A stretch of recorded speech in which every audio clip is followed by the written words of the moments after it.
In 1882, the college faces its first existential crisis, one that sets in motion a 50-year struggle over the evangelical purpose of the education at SPC. In his commencement address, Professor Edwin Lewis, a chemist, argues that Charles Darwin's theories of evolution are based on sound science, and praises him as one of the greatest scientists of his time. The speech flies in the face of established religious doctrine and what college authorities consider as unquestionable orthodoxy. Lewis is forced to resign 6 months into the affair. The thing is that this dimension of Darwin was considered at that time, as many things are, a great scandal and something unacceptable to the faith, etc., etc. Pillars of the Protestant community see Darwin's theory of evolution as opposing the beliefs on which the SPC was founded.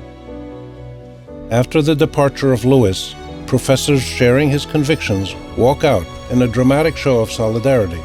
Among them are Dr. Cornelius Van Dyke and his son William, who had shared Darwin's teachings in their SPC classes.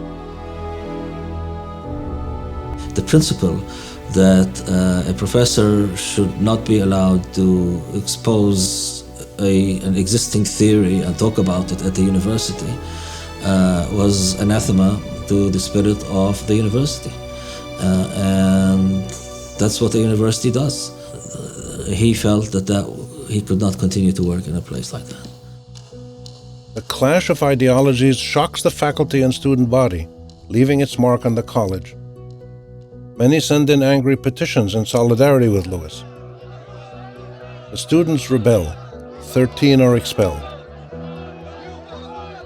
This was the beginning of the stirrings, really, of the student movement that eventually took on many shapes over the century that followed, and the authority of the university was questioned.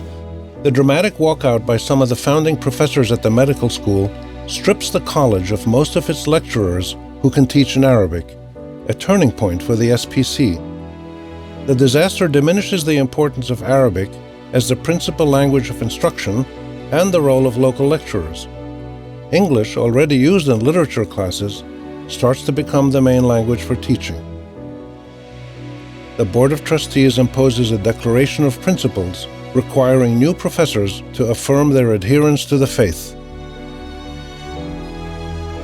In 1902, after 36 years as president, Bliss retires and is succeeded by his son Howard, who ushers in a fresh perspective committed to securing a more modern approach. By then, student enrollment is over 600, and the college campus boasts a dozen stately buildings. The faculty has expanded to 40, and that same year, the college buys a property across the street from campus to establish a 200-bed hospital.